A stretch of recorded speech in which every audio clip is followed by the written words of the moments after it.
நான் இதுல பச்சிபாஸ் காலேஜில் அன்னைக்கு நான் பேசுற போது சாதாரணமா இருக்கிற போது சொன்னேன், நம்ம இலக்கியம் எழுதுகிற முட்டாளு ஆரம்பத்திலேயே கல்யாண வீட்டிலேயே அவன் செவில பின்னால போயிட்டான்னு எழுதுறானு. இந்த மாதிரி ஒரு இலக்கியம் யாருக்கு என்ன லாபம் அப்படின்ட்டு நான் அந்த இதை பத்தி சொன்னேன்.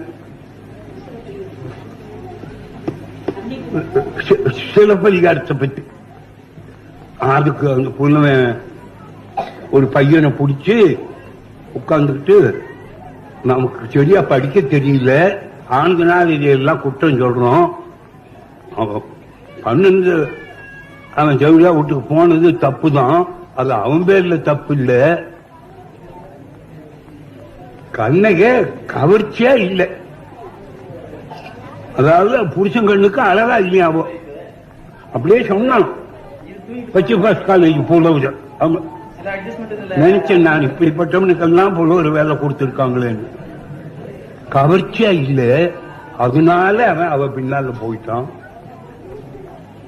உங்க வீட்டுக்காரருக்கெல்லாம் நீங்க கவர்ச்சியா இல்லாட்டா அந்த விழாவுக்கு போயிட வேண்டியது. நீங்க தள்ள முடியாம உப்பு போட்டு சாப்பிடாம பாயில் படுக்காம கீழே படுத்துக்க வேண்டியது. ஏண்டா படிச்சிருக்கேன்னா நான் கவர்ச்சியா இல்லை என் புருஷனுக்கு அப்படின்னா என்ன அர்த்தம்? அதே மாதிரி எழுதியிருக்கிறான். நீயா பயிற்சின்னா அசுத்தம், சுத்தமா இருக்கக்கூடாது பெண்கள். நான் எத்தான் சொன்னேன், எவ்வளவு வேதனை எனக்கு இருக்கும். வள்ளுவம் பாடுனா என்னமோ பெய்யும் மழை, புருஷனை கும்பிட கடவுளை கும்பிடாம புருஷனை கும்பிடுறவோ மழை பெய்யுன்னா பெய்ய வேணும்னு. எவ்வளவு கொடுமையான கருத்து. ஒரு பெரிய இலக்கிய கருத்தா முக்காலத்துக்கும் அறிவாளி சொன்னான்னு எழுதி வச்சிருக்கிறான்.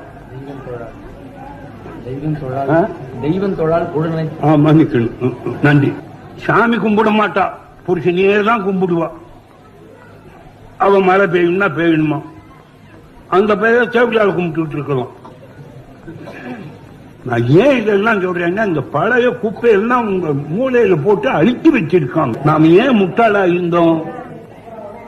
கோவிச்சு கூடாது. கட்டுமிராண்டியா ஏன் இருந்தோம்னா, நீங்களும் நானுமா இருக்கலையே. நம்ம 100க்கு 93 பேரு தற்கொலையா இருந்தாங்களே. சும்மா இங்க வீட்டுல பொடக்கா நீங்க உட்கார்ந்துக்கிட்டு நான் பேசல. நான் ரஷ்யா போயிட்டு வந்திருக்கேன், ஜெர்மனி போயிட்டு வந்திருக்கேன், இங்கிலாந்து போயிட்டு வந்திருக்கேன், ஸ்பெயின் போனேன், துருக்கி போனேன், ஈஜிப்ட் போனேன், கிரீஸ் போனேன். நல்ல ஊர்கள் எல்லாம் 10-20 ஊருக்கு போய் வேலைக்காரன் ஊர்ல ஒரு வருஷம் சுத்தி பார்த்துட்டு வந்தேன். அவங்க பொம்பளைகளை ஆம்பளைகளை அவங்க குழந்தைகளை. அவங்க பள்ளிக்கூடத்து பாடம் என்ன தெரியுமோ? பையன் இவன் நாட்டு இருக்கிற பையன் என்ன படிக்கிறான், இவன் பெரிய பையன், இன்னும் சின்ன பையன். இந்தியான்னு ஒரு நாடு இருக்குது, அந்த நாட்டுக்காரங்க சுத்த காட்டுமிராண்டி பசங்க. அவனுக்கு இத்தனை கடவுள், அவன் கடவுளுக்கு இத்தனை பொண்டாட்டி, அவன் கடவுளுக்கு இத்தனை வப்பாட்டி, அவன் கடவுளுக்கு வருஷத்துக்கு இத்தனை தடவை கல்யாணம், அது தேவடியா வீட்டுக்கு போகும். இவ்வளவு காட்டுமிராண்டி பசங்க உள்ள நாடு இந்தியா. யார் இங்க மறுக்கிறாங்க? புண்ணிய நாடு, வெங்காய நாடு, செந்தமிழ் நாடு இன்னும் போதினில வெங்காயம் வந்து காலுக்குள்ள.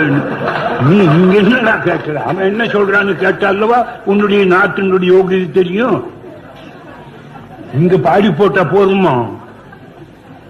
அங்க போனால தேள் கொட்டுது காதுல. ஏன் சொல்றேன்னா, துணியது இல்லை மக்கள். மக்களுடைய நன்மை பற்றி கவலை எடுத்துக்கிறது இல்லை.